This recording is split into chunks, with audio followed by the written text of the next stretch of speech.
ist halt gut. Aber hat der eigentlich die schlechteste Betonung, oder? Er hat ja das bockigste Pferd, der Schimmel. Den Angeber nicht. Jules, jeg skal lige spore sin behandling i retning. Men det er meget, meget rart for ham, at han ved, at han har en meget, meget tålmodig modstander hernede i den anden ende. Wolfgang von der Weide, kan I se, har allerede gjort sig klar og venter nu på, at hans modstander bliver parat.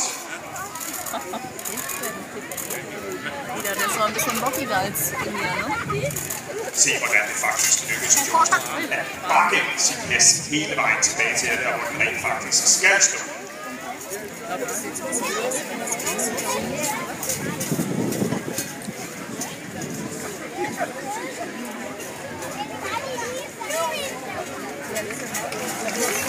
Og der går starten, mine damer og herrer. Fantastisk lyd fra begge de herreder. Det lykkes det simpelthen nærmest at flække landsene hele vejen til roden. Giv dem en hånd, mine damer og herrer.